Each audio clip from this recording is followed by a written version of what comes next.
Nous sommes bien dans Matthieu et nous sommes près de la fin pour le bois de la croix. Nous sommes dans la partie numéro 6, la partie numéro 6. La partie des genoux, à la hauteur des genoux. Et c'est dans le bois de la croix. Dans le bois.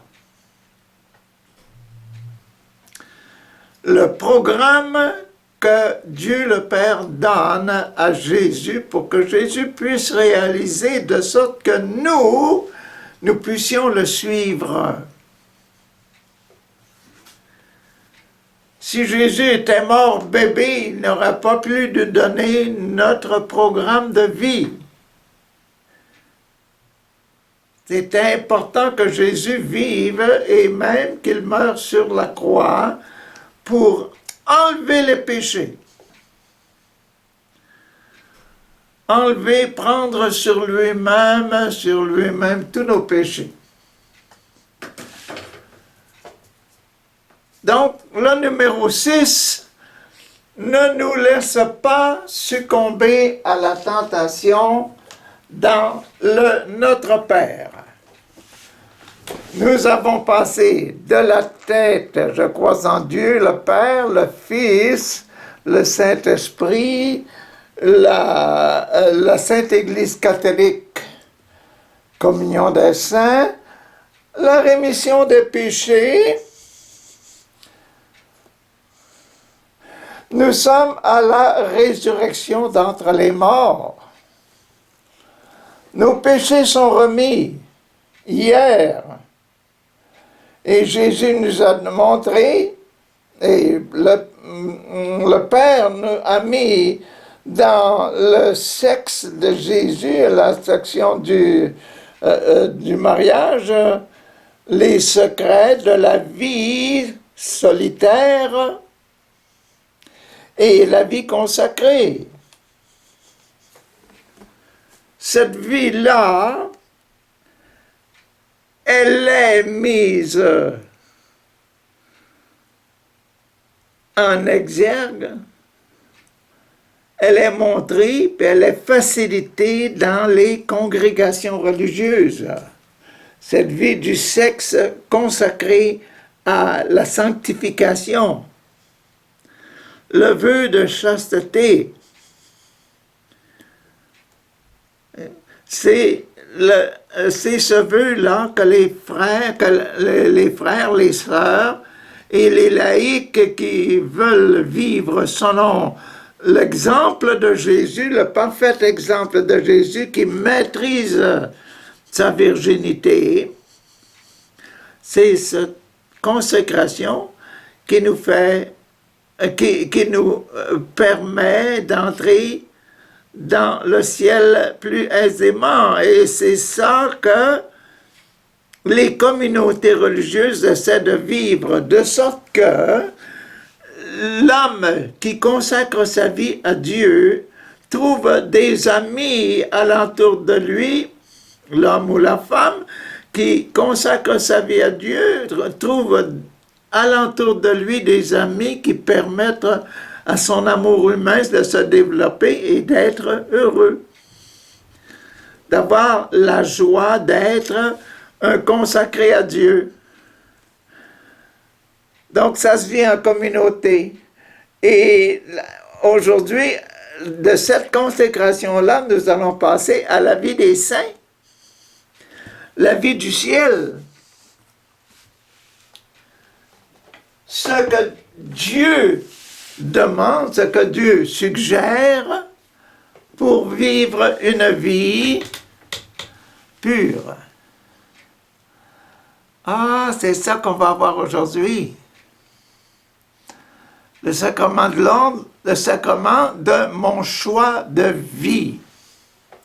Je choisis de vivre pour Dieu ou je choisis de vivre pour Mammon, le diable.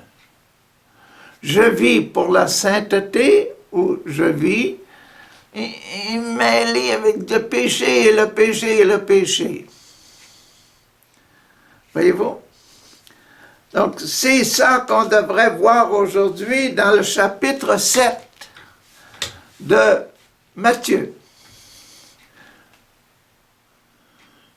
Ne jugez pas les autres afin que Dieu ne vous juge pas. Le premier passage de sacrement de l'ordre. Ne jugez pas. Hein? Quand on a vu notre credo, là, né de la Vierge Marie, a souffert Ponce Pilate, a été crucifié, est mort, enseveli, est descendu aux enfers, ressuscité des morts, monte au ciel, à la droite de Dieu, le Père Tout-Puissant, d'où il viendra pour juger ici. Ne jugez pas les autres afin que Dieu ne vous juge pas.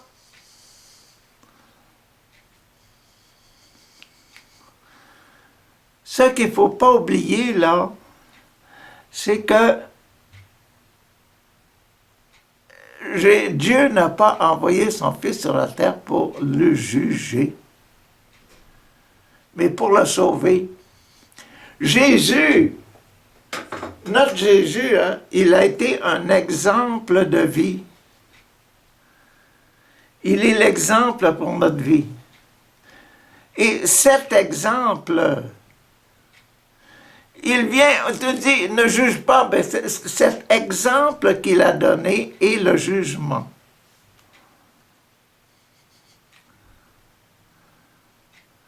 Jésus qui s'assied à la droite de Dieu le Père Tout-Puissant pour juger les vivants et les morts, c'est l'exemple de sa vie qui juge. Ce n'est pas lui qui juge. C'est son exemple.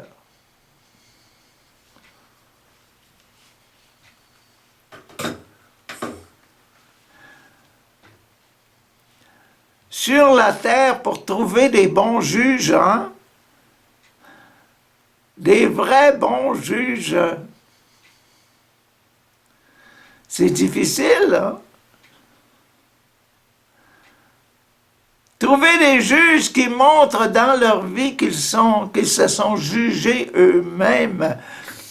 Toute la vie de Jésus, là, la vie de Jésus, toute sa vie, né de la Vierge Marie, a souffert sur Ponce Pilate, a été crucifié, est mort, a été enseveli, est descendu aux enfers. Le troisième jour est ressuscité d'entre les morts. Il est venu nous chercher.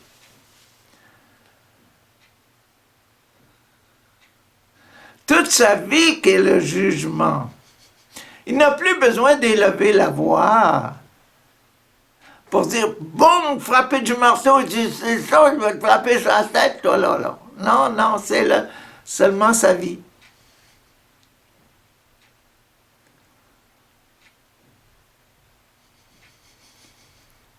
Ces exemples de vie sont le jugement. Il n'a plus besoin de juger.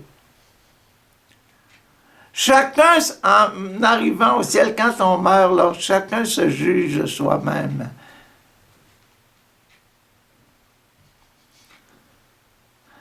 Chacun rentre dans l'éternité et s'en va à sa place, là, comme les belles vaches, les vaches, quand ils rentrent dans l'étable, ils s'en vont vraiment à leur place.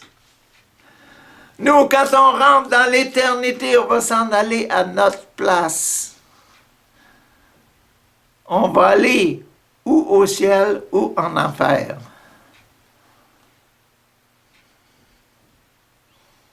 C'est nous autres même qui va nous juger, mais on va paraître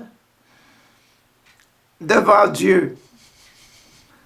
On va paraître devant notre Père et devant tous les saints. On va dire, va, c'est pas ma place. Je m'en vais si je suis pas en condition. Ma condition de vie va me juger.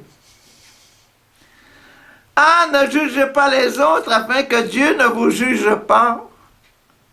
Vous voyez là? Ne nous laisse pas tomber, Père. Ben, c'est pas, je vous laisse pas tomber, là. Allez ce que vous êtes supposé d'être.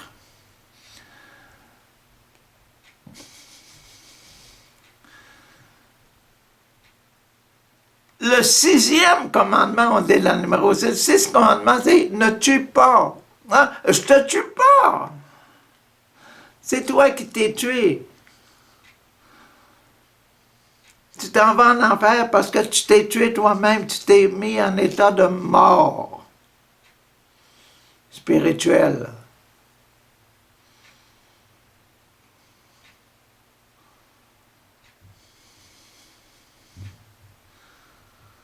Yeah! Merci Mathieu. Ça, c'est le sacrement du baptême, la confirmation, la réconciliation maintenant. Car Dieu vous jugera de la façon dont vous jugez et il utilisera pour vous la mesure que vous employez pour les autres. Nous, sur la terre, on juge les autres. Ah, c'est bien ce que tu fais. Ah, c'est mal ce que tu fais. Dieu va prendre tes paroles. C'est bien ce que je fais, c'est mal ce que je fais.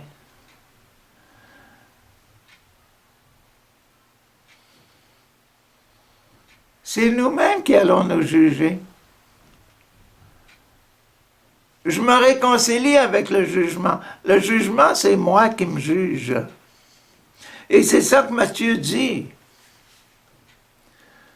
Dieu, mon Père, va prendre exactement mes paroles pour me juger. C'est moi qui juge. Je dis c'est bien, je dis c'est mal. Je dis c'est bien. Ah, bonjour tout le monde, je suis au ciel. Je dis c'est mal. Bye bye, je m'en vais en enfer.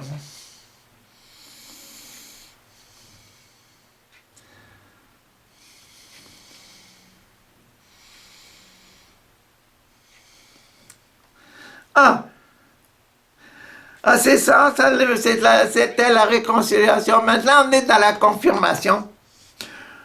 Pourquoi regardes-tu le brin de paille qui est dans l'œil de ton frère? Tu regardes une paille qui est dans l'œil de ton frère, alors que tu ne remarques pas la poutre.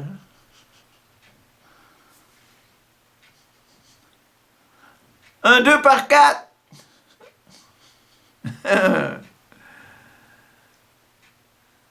La poutre qui est dans ton œil, l'autre c'est juste une paille, toi c'est une poutre dans l'œil.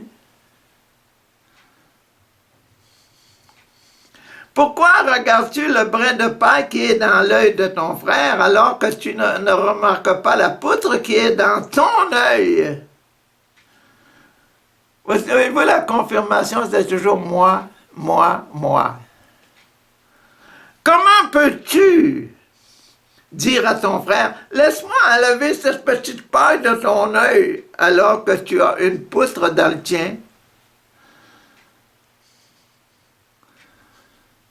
Comment peux-tu te confirmer que tu as un œil bien clair pour enlever la paille qui est dans l'autre, quand tu as une poutre dans le tien? Hypocrite! Enlève d'abord la poutre de ton œil et alors tu verras assez clair pour enlever la paille de l'œil de ton frère. Mais ce que je trouve beau là-dedans, c'est la réconciliation, hein?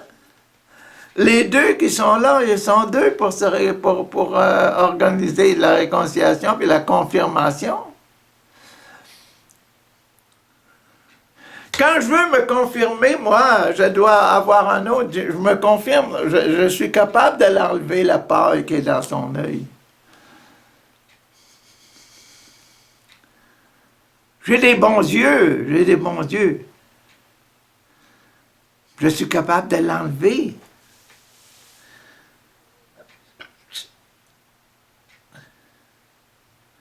La confirmation, c'est ça. être assez capable, se sentir assez capable pour le faire, pour agir en bon chrétien, avec les autres, pas tout seul.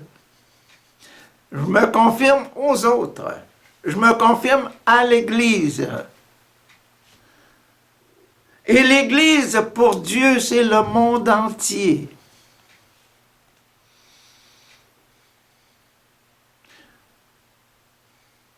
Je montre au monde entier que je n'ai plus de poutre dans mon œil, que j'ai enlevé tous mes péchés.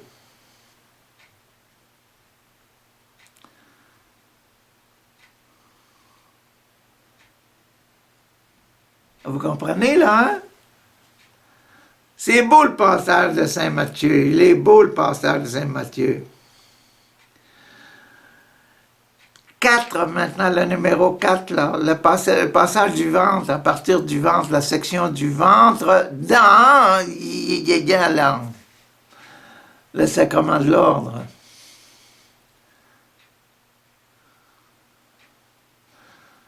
Donc, dans le sacrement de l'ordre, la confirmation, c'est « Sois sûr que tu as enlevé tous les péchés de ton œil. » L'œil, c'est ton l'image.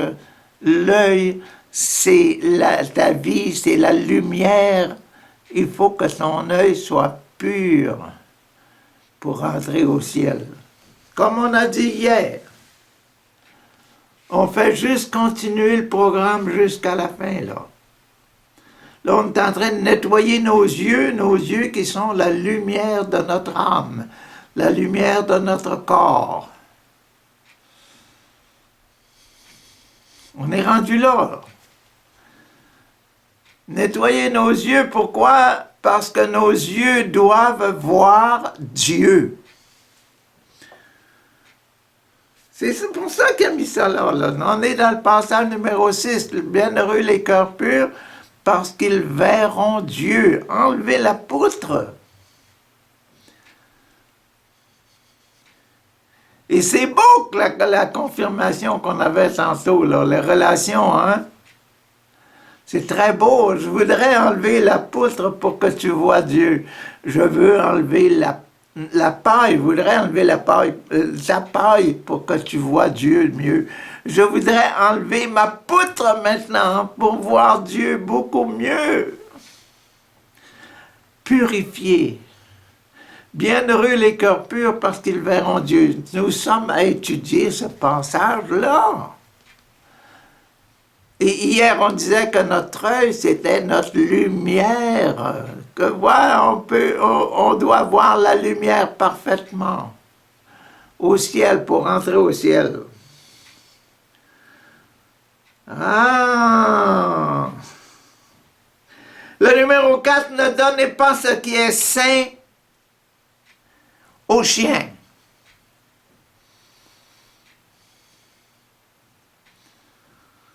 Ne donnez pas ce qui est sain, ce qui est pur, la belle, bonne nourriture que vous mettez sur la table des enfants, que la table de la famille, ne la donnez pas aux chiens. Vous donnez aux chiens seulement les restants.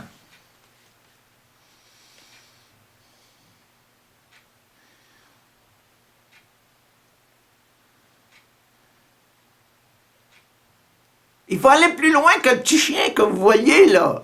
Les chiens, dans le temps de Jésus, c'était les Samaritains. Ceux qui ne croyaient pas, ceux qui avaient abandonné, qui vivaient alentour de l'Église, là, des Juifs qui étaient alentour des Juifs, mais qui avaient abandonné la famille des Juifs.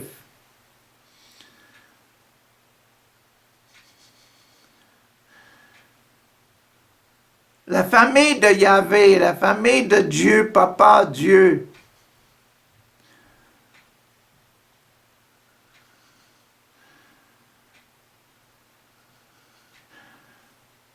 C'est inutile d'essayer de faire comprendre à quelqu'un qui ne veut pas comprendre la religion. C'était ça, là, les Samaritains. Ils ne voulaient pas comprendre la loi juive, la façon de vivre, la famille de Dieu, enfant d'Abraham et de Yahvé.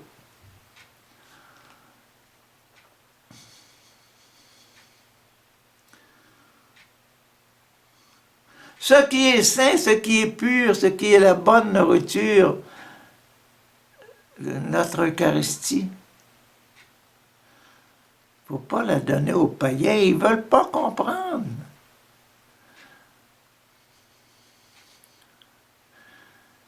Si vous donnez une hostie au chien, le chien, il ne comprendra pas. Il ne veut pas comprendre, puis il ne peut pas comprendre ce que nous comprenons, les hommes qui vivons de spiritualité. Et l'hostie que vous donnez, pour nous, c'est la réelle présence de Jésus, corps et sang, et divinité.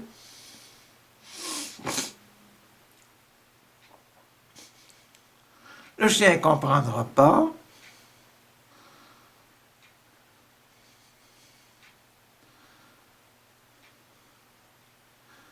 Ah! Ne donnez pas ce qui est sain au chien, de peur qu'il ne se tourne contre vous et vous déchire. Ne jetez pas vos perles devant les porcs.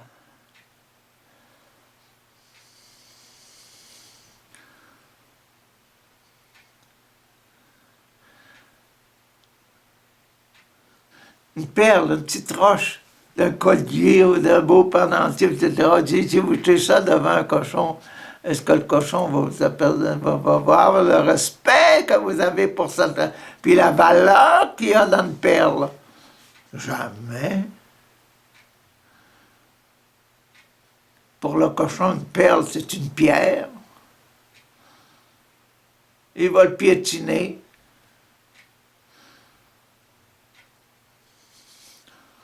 Pour nous, les commandements de Dieu, les sacrements, le Notre Père, les béatitudes, ce sont des perles. Mais jetez ça à un cochon, à un impur,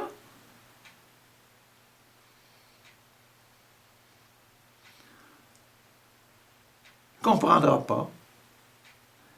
Il ne comprendra pas.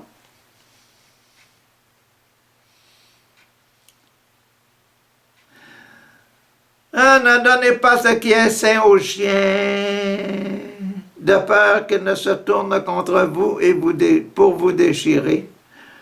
Ne jetez pas vos perles devant les porcs, de peur qu'ils ne les piétinent, sans comprendre la valeur des choses.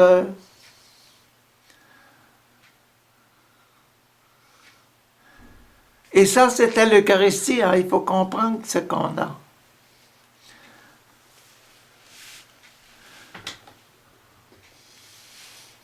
Notre sacrement de l'Eucharistie, il faut le comprendre pour le bien saisir, pour le bien aimer, pour le vivre.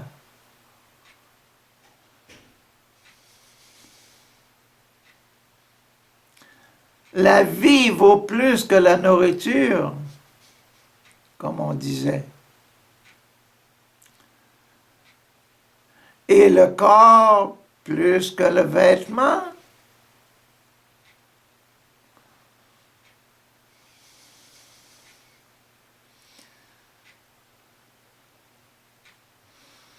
Quand on prend notre Jésus, on prend le corps et le sang et l'esprit.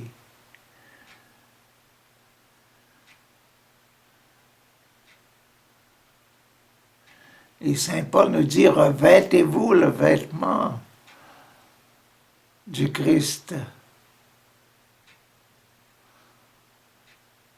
Parce que le vêtement vous donne l'idée que vous êtes un nouveau Christ, un nouveau Jésus qui sauve le monde. Aïe, aïe, aïe. Saint Matthieu, c'est lui, Matthieu sort. Et le numéro 4 est fini, on rentre dans le numéro 5, le sacrement de l'extrême onction. Pour notre but aujourd'hui, notre vocation. Notre vocation à la pureté. Notre pureté, pas aux chiens, pas aux cochons, pas aux impurs.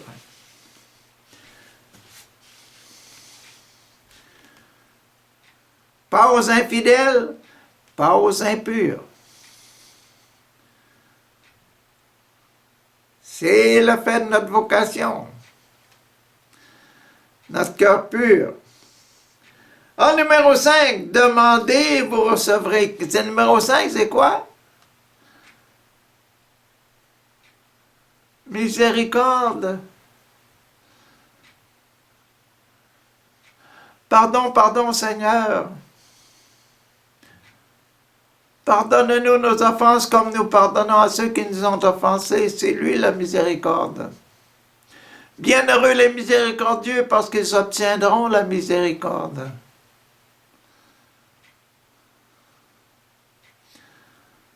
Et dans les commandements de Dieu, aime ton père et ta mère, protège-la, protège-les.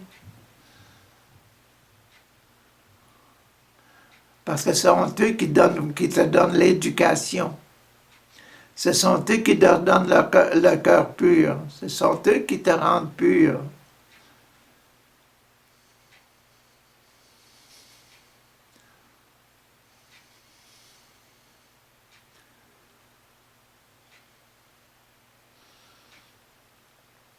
Demandez, demandez, parce que c'est le sacrement de l'extrême onction.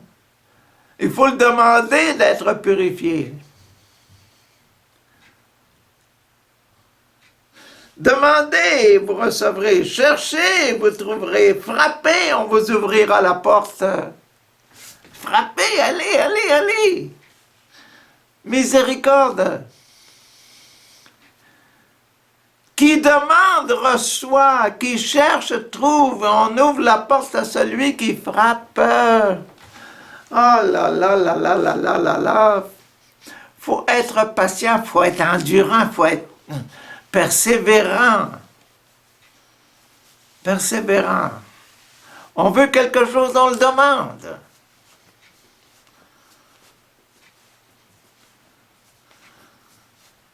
On trouve toujours quelqu'un de meilleur que soi qui est capable de nous servir. On trouve toujours. On trouve toujours de l'aide. On trouve toujours des bons cœurs. Il y a des cœurs purs. Parce que la pureté, elle est déjà semée. C'est un grain de semence que Dieu a mis dans le cœur de chacun. Et puis, veut pas, tu vas l'exprimer que ce désir-là existe dans toi, que tu sois un païen ou un chrétien. Malgré toi, tu vas essayer de plaire aux autres, de faire du bien aux autres. C'est dans toi. Mais quand tu l'acceptes comme étant un sacrement, oh que ça fait du bien.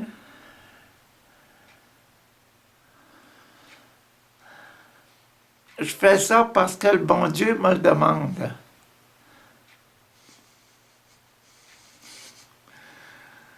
Ça fait du bien, ça rend heureux. C'est épouvantable comme ça, moi, ça rend heureux. C'est épouvantable comme ça rend heureux.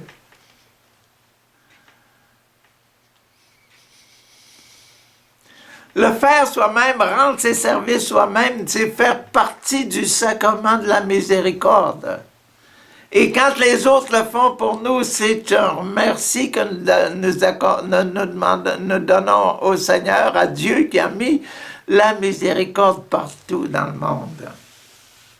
Dans tous ses enfants qu'il soit pur ou impur, la miséricorde est toujours là. Si on gratte un petit peu là, on trouve la miséricorde. On trouve que tout le monde est généreux, tout le monde est capable de servir l'autre. Les portes s'ouvrent, etc. Y a-t-il quelqu'un parmi vous qui donne à son fils une pierre quand on lui le demande du pain? Quand il demande du pain, là, est-ce que je vais lui donner une pierre? Je vous pose une question. La première tentation de Jésus, c'était quoi? Change cette pierre en pain. Yeah!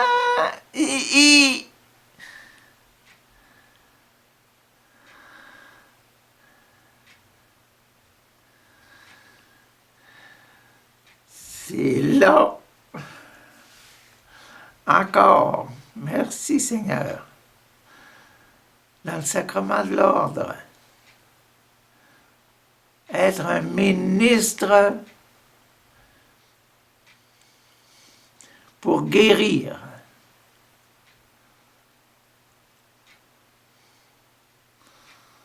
Si quelqu'un nous demande du pain, on ne lui donnera pas une pierre, on va lui donner du pain.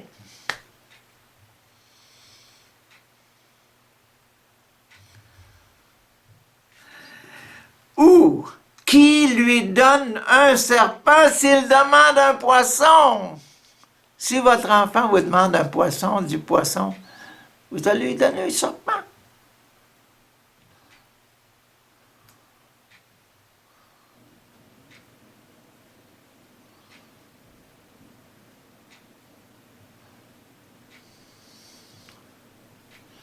Un beau petit poisson frétillant, frétillant, frétillant, là.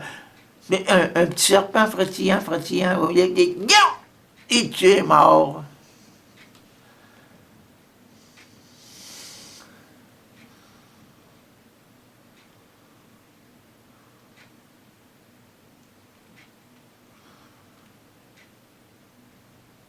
Aviez-vous pensé à ça?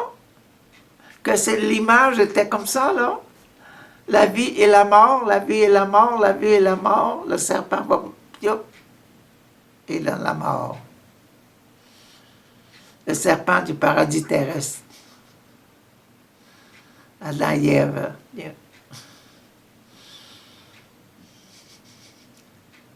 Et Adam et Ève sont allés se cacher.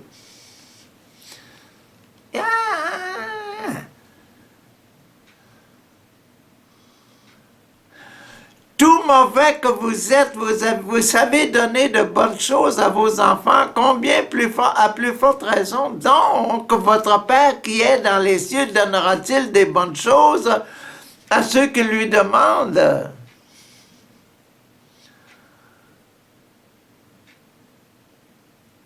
Si on demande à Papa, mon Dieu, donne-moi du pain, il va me donner du pain, et un pain sanctifié, le corps et le sang de Jésus qui remet les péchés du monde. Wow, un pain spécial, un pain perfectionné.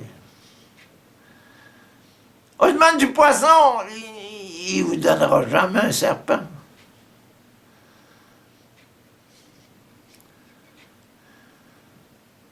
Avec les deux petits poissons de la multiplication, des pains, Jésus a donné la vie, pas la mort. Si nous, les hommes, on a des fois l'esprit crochu, là, Dieu, il n'a pas l'esprit croche. Il va nous donner ce qui est meilleur. Ah! Rentrons maintenant dans le vrai numéro 6, là. On est dans le numéro 6, le sacrement de l'ordre. Qu'est-ce que c'est que l'ordre d'après le Papa, mon Dieu, qui donne à Jésus? Tu veux être un exemple pour les gens? Tu veux être un exemple pour les gens? Tu veux que les gens te suivent? Merci, pour le petit mot qui s'en vient, là. Merci, mon Dieu, pour le petit mot qui s'en vient. C'est court, court, court, mais c'est plein de toutes choses. Faites pour les autres tout ce que vous voulez qu'ils fassent pour vous. C'est là ce qu'ordonne la loi de Moïse, la loi de Dieu, et les livres des prophètes, et complètement les livres des prophètes. C'est quoi? Faites pour les autres tout ce que vous voulez qu'ils fassent pour vous. Est-ce qu'on veut que les autres nous tuent? Physiquement? Non. Moralement? Non. On le veut pas, mais on l'accepte. C'est mauvais. C'est ça qui est là qui est notre mauvais. Parce que des fois, on est tellement centré sur nous-mêmes, sur le plaisir, qu'on accepte le péché.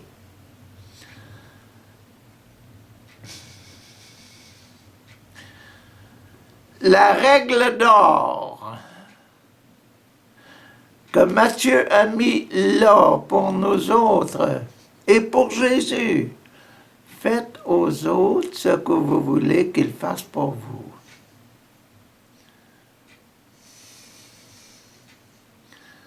Jésus n'a pas tué, non, il s'est laissé tuer. Il s'est laissé martyriser. Et en se laissant martyriser, il nous a sauvés.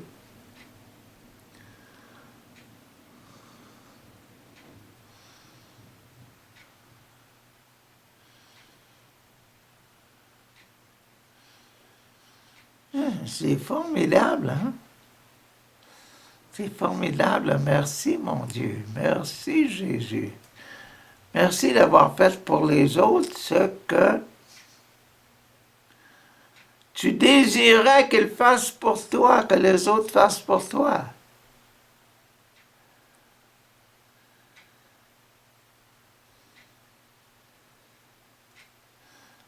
Tu aurais bien voulu, Jésus, qu'on te sauve. Mais c'était pas possible. On est seulement des hommes. On est pécheurs par nature, Jésus. C'est pour ça qu'on t'a mis en croix. On est faible par nature, Jésus. Transforme-nous. Ah, qu'on a besoin de toi.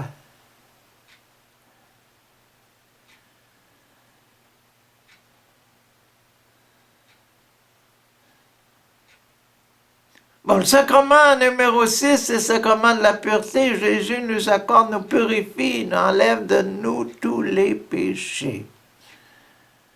Et c'est l'exemple qu'il veut que nous fassions, que nous suivions. Il veut qu'on enlève tous les péchés, d'abord les nôtres et ensuite ceux des autres. Qu'on soit des vrais prêtres, des vrais prophètes, c'est la loi et c'est les prophètes.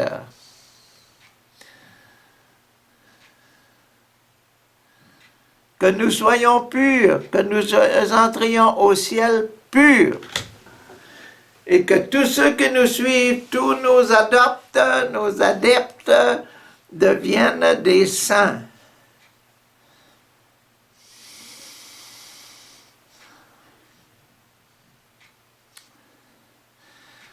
Faites pour les autres tout ce que vous voulez qu'ils fassent pour vous. C'est là ce qu'ordonne la loi de Moïse et les livres des prophètes.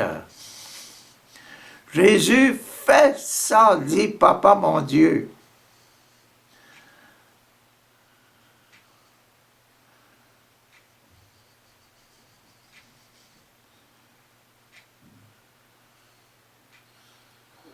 Bon, c'est fini pour le numéro 6, il nous reste seulement le numéro 7. le sacrement du mariage, l'amour, la vie, notre vie en tant que cœur pur. Notre vie en tant que cœur pur, la vie de Jésus en tant que cœur pur, faite pour les autres, non. Entrez par la porte étroite.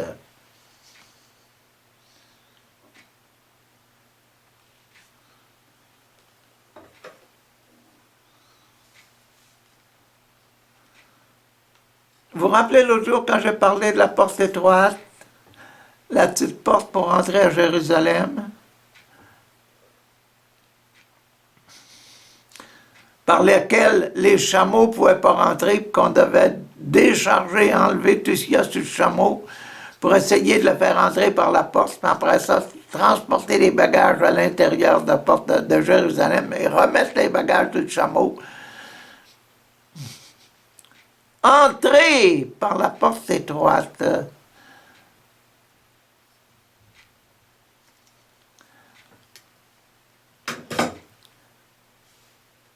Déchargez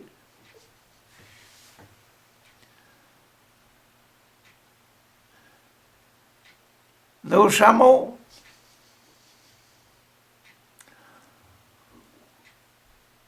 On a tellement de péchés, hein, tellement de choses qui nous embarrassent sur la terre pour vivre une vie de ciel. Déchargez-moi ça! Parce que vous n'entrerez pas au ciel si vous n'êtes pas comme des petits-enfants, dit Jésus.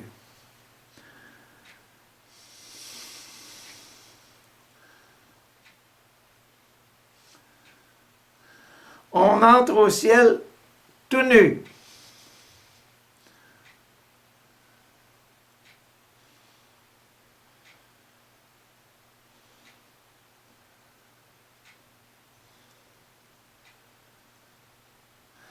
Et de l'autre côté de la porte du ciel, c'est seulement nos qualités spirituelles, notre bagage spirituel, notre bagage de vie qui va être là avec nous. Plus de bagage terrestre.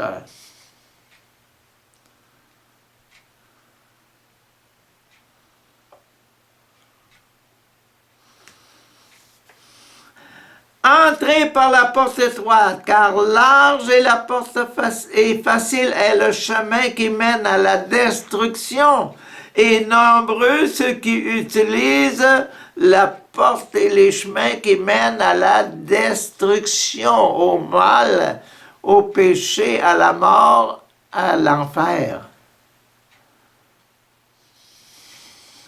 Mais étroite est la porte et difficile le chemin qui mène à la vie. Étroite et difficile, la porte et le chemin, étroite la porte, difficile le chemin qui mène à la vie éternelle. Et peu nombreux sont ceux qui le trouvent. Qui trouve la porte et qui trouve le chemin.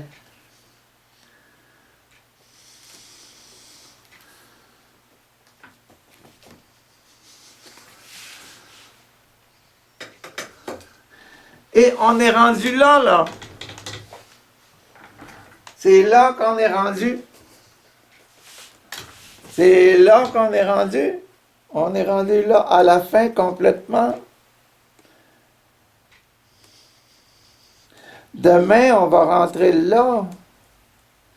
Demain, on va rentrer dans le dernier des derniers, le sacrement de mariage.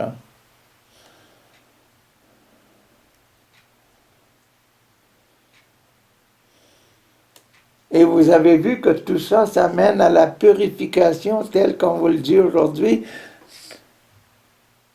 Déchargez vos chameaux avant d'entrer au ciel.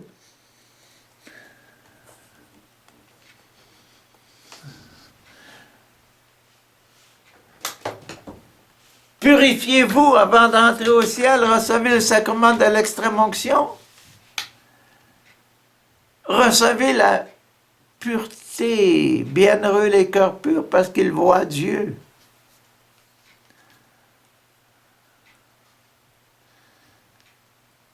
Et la dernière demande du Pater, du Notre Père, la prière que Jésus nous a donnée, c'est délivre-nous du mal. C'est là qu'on rentre demain. Le dernier passage de la croix. Dernier passage qu'on voit de la croix, en ligne avec les pieds. Ce passage-là en ligne avec les pieds. Là, on était aujourd'hui en ligne avec les genoux. Aujourd'hui, on est en ligne avec... Demain, on sera en ligne avec les pieds.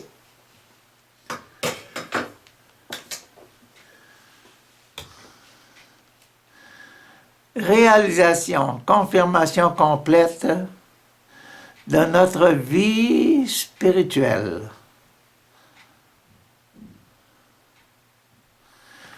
Sécurité de notre vie spirituelle. Qu'est-ce que Matthieu a mis là pour nous instruire, nous, les enfants de Dieu? À demain!